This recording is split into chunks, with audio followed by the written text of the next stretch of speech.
So we're checking your reality here on Reality Check TV. How are you, sir? I'm very well. Yourself? You just did a panel that looked like a lot of fun, except for the whole stage mishap. Yeah, check this out. Check this out. You got a bruise now? Oh, yeah, look at this. Look at That's this. a good one, huh? Oh, yeah. Oh! That's a battle wound, bro. There we go. That's a battle scar right there. I put my love into every single panel. I might get injured during this interview. It may happen. We don't know. We don't know. So this is our first Evolution Expo. How did you come to be part of it?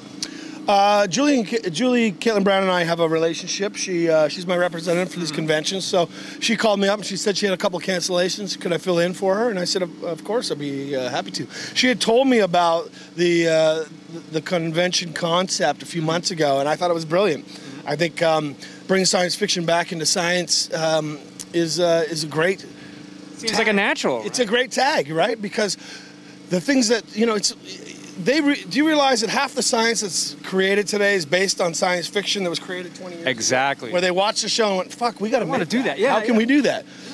So I think it's a natural fit, and it's a great way to bring young people back into the fold, get them interested in science and science fiction, and especially nowadays, because as I was telling the astronauts earlier, we were talking that there is sort of an anti-science. That's something you don't hear every day. So I was talking to the astronauts, the guys who went to the moon, and I was telling them that's a natural fit. Yeah. I mean, we got astronauts here, dude. How cool is that? We got people that have been like in outer space. The real. I mean, I pretended to be in outer space. I can also pretend to be a doctor. Yeah.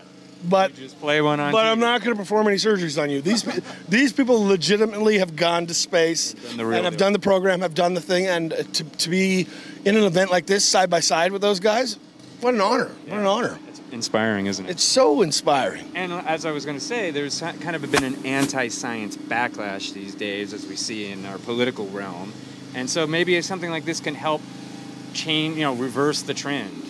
Yeah, well, you know what? The thing is, as our society faces the problems of modern day, food shortages and global warming and rising water lines and all that stuff, I hate to tell you, but at this point, either we go back to a very primitive lifestyle that means that none of us can really do, or we rely on science to come up with the solutions. The science of our survival is really paramount. So this is something it's never going away. It's never going away. And put aside the science fiction of it, that's the reality for the future of our species, is solving some of these problems through science. Exactly. So, are you a science geek? Did you, before you became an actor, were you into as a science guy? I'm not academically, no, but I like the creativity behind it. I like the possibilities behind it. The science fiction, fantasy, reality, and realm intrigues me, and I don't know the math behind it, I don't know the science behind it, but the concepts behind it I find are really compelling. And what our future holds in regards to a species on this planet dealing with the struggles that we have to deal with, I'm fascinated by it, and I'm excited to see the solutions that come up. Did you hear that they've found a way to power a jet plane on seawater? No. Yeah, that's one of the things. They've literally realized how to make seawater into a fuel. Whether it's economical, whether they can, do it on a mass scale is another question. But those are the kind of things we're seeing. The electric car being a feasible mode of transportation right now. It was science fiction when I was growing up. Yeah. Right now, it's a feasible, viable mode. Dude, it's like my communicator, right? Right. Now this is real. Do you real? We watched Star Trek when we were kids, and beam me up, Scotty, on the communicator. Now you can do it. It's wireless. The first shuttle to the moon had less computer power than this phone does. That's true. I can watch porn on this thing. And call my girlfriend at the same time and say, hey, honey, I'm watching some porn. That's right. And you can navigate to the moon. And I can also figure out the way to the moon. I mean, that shit is really significant. Nice. It's true. It's true. You're going to erase all this. No, we're keeping on it all. All right, so, all right, let's talk about you as an actor. You're doing Supernatural, and this is a huge show. So tell us a little bit about how it came, to be part of it. What did you do before Supernatural, and how did it lead up to it? It's funny. Supernatural is such a large show, and the fandom is so rabid and so faithful that a lot of people know me from Supernatural. And the funny thing is, I had 140 credits before Supernatural, but that speaks for the fandom and the level of support that they have worldwide. So Supernatural to me, when I first auditioned, it wasn't just another job. I had actually done a Supernatural before. Oh. A lot of people don't know this. I played a character in season 2. Oh. I played a vampire who had sworn off drinking blood in a coven of vampires that were trying to, assimilate back into the human population and not eat other humans.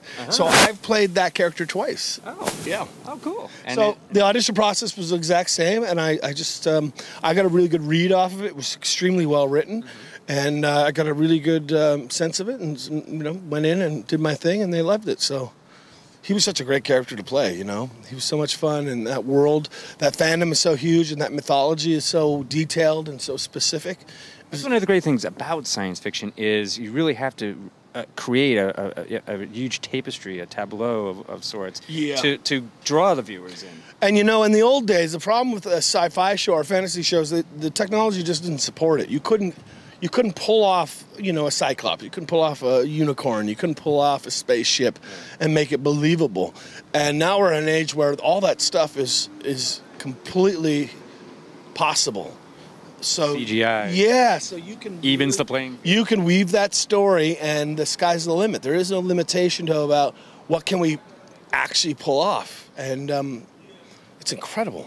And it's incredible to play a world that's so distant from our own, as an actor. So now, when you are acting, and you sometimes have to react to things that are not there until in post, right? So how hard is that as an actor? I just imagine I'm with a really shitty co-star who's giving me nothing, and I'm like, God, you suck, so I'm just going to pretend you're great. That's horrible. I'm not naming any names. Right. But that's got to be difficult as an actor to be able to play against nothing and because so much is the interaction. It is, but you know what? As long as you don't overcomplicate it, that's what we do for a living. We pretend things that aren't actually happening. We pretend we're in love when we don't know the person. We pretend we're angry when we have no connection to that. It's part of what we do. So as long as you just don't let it get in your way. Do you know what I mean? You just commit to the art of make believe. Just believe in the facts that have been given to you and commit to them, whether it's across from an actor or across from a green screen or across from a silver ball and a stick, because that's the monster you're confronting, which I've done. That's what it is. You just buy it, and I think it's actually sharp in a lot of ways. It sharpens the actor's toolkit because that's a difficult situation. Nobody's giving you anything. The silver ball is not giving you anything. So not emoting whatsoever. No, and you're acting for yourself and for the other person. Or the other creature, or whatever it is. So all it does is just forces you to be on your game. So it's not easy. No, it's easier if you have somebody else. Absolutely, but different degree of difficulty. It's what we do. It's like pretending you're really attracted to a co-star that's not attractive at all. That's got to be tough. That happens. Yeah. People have to do it with me all the time. I feel terrible for them. I'm like, just imagine I'm really good looking and shaven. And younger. And well hung. All of those things. I'm average, but So, besides Supernatural, what else are you up to? They're not going to use any of this video. No, it's forever, forever. This is how I get edited out. So what are you up to besides Supernatural? I just had an episode of Continuum air, and there's some thoughts about my character coming back on that. It's a little bit up in the air, and we'll see if they get picked up. I have a Lifetime movie coming out with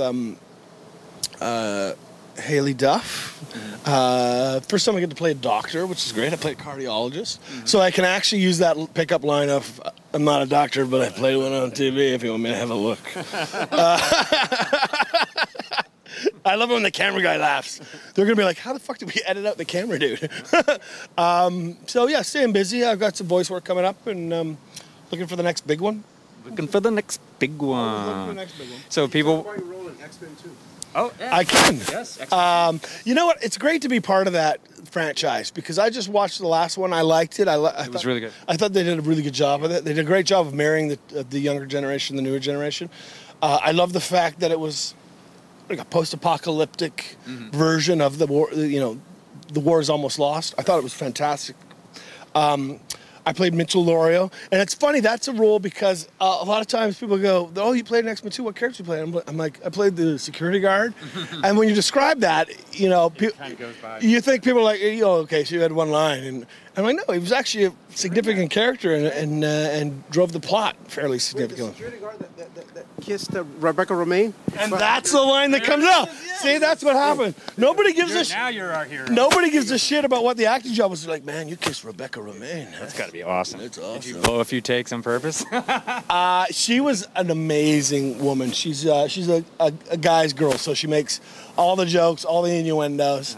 So she's a fantastic, fantastic woman to work with. So we had a great time. And Drop Dead Gorgeous. And Drop Dead Gorgeous, yeah. How many takes? Did you screw up on purpose? As many as I could guess. I didn't feel good about that one, Brian. No, it was really good. No, I think we should do it. Yeah, right. Do you know what's funny is I put on 35 pounds for that role.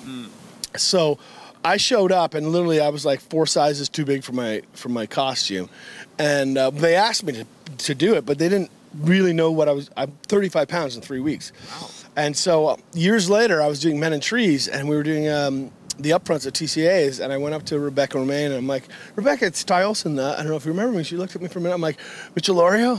I was 255. I'm like 195 when I met her, right? Because I was in shape for a show, and she's like, holy fucking Jesus. I'm like, I told you to put the weight on for you, honey. I heard you like fat guys. She likes them thick. Not from the guy she's married. No. Let's not talk about that. I think she's still in love with me. Yeah. Of course she is. How could she not be? Hi, Rebecca. I'm just joking. I love you. I miss you. That wasn't me in your bushes. Now, from your earlier work, what's something that maybe people isn't as well known, but you're particularly proud of? Do you know what? There was a project that I did a couple of years ago. It wasn't my early work.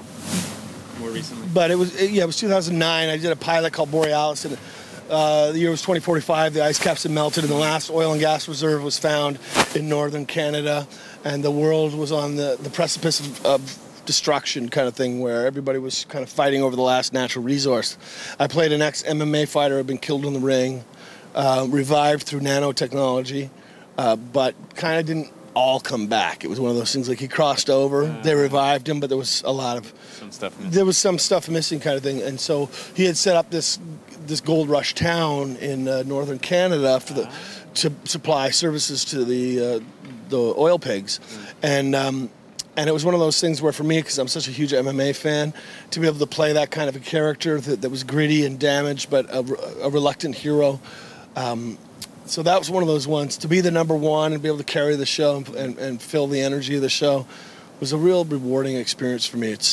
I've been a guest on so many people's shows. Right. To be the guy who kind of leads the way was a real privilege and something that I'll never forget and always cherish. So. But unfortunately, it didn't get picked up. It didn't, but you know what? But it was good work. The ironic thing is, it didn't get picked up, but it won.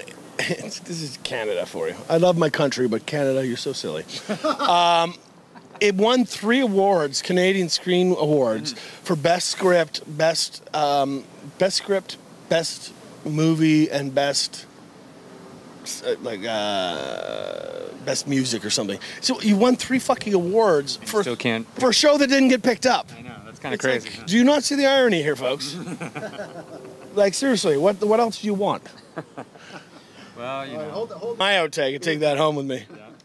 Yeah. All right, hold on. Oh, he's got a fire up again. All right. So, well, that sounds like it could have been a fun thing, but unfortunately it didn't go anywhere. But, so if people want to find out more about what you're going to be up to and other stuff, you have a website? Or? I do. Well, the best thing is check out the IMDb page, because usually that stuff's posted before it airs. I also have a fan site page, tyolsson.com. I don't Social media at all? I do Twitter, Ty Olsson, at Ty Olsson, so follow me on Twitter. I say lots of stupid things that mean nothing to you in your life. I also have a Twitter account for my dog, and he's got 600 followers. He's got more than me, I think. So I have a pit bull named Jax, and we banter back and forth on Twitter, because when I'm bored, he and I will have like a little banter back and forth. He calls me names. I tell him to shut up or I'll cut his nuts off, and then he threatens to like eat the garbage and stuff. It's fun. Does he have a lot of selfies? In his, He does. He has a lot of selfies. He has a lot of selfies, and he comments on like friends that I bring over, like, "Ooh, she smells good." No wonder he's got all those followers. Consequently, I don't have a lot of friends over anymore. But yeah. You're embarrassed to be with the scene on the dog Twitter. My boy Jax, he's better. He's so much better looking than me too. I had a friend come over and visit me the other day, and it was non-romantic, but she was like all over Jax. I'm like, what the fuck? Come on. I'm like, I'm here. I'm right here. I know they do. It is a babe And magnet. he's such a whore. He's like, love me, love me. Slurp, slurp. That's cool though. Take him to the X-Men set. Right? I know, right? Well, All right, well, cool. Ty Olsson, ladies and gentlemen. Thank you guys for having me. It's been a genuine pleasure making your acquaintance, sir. thank you, brother.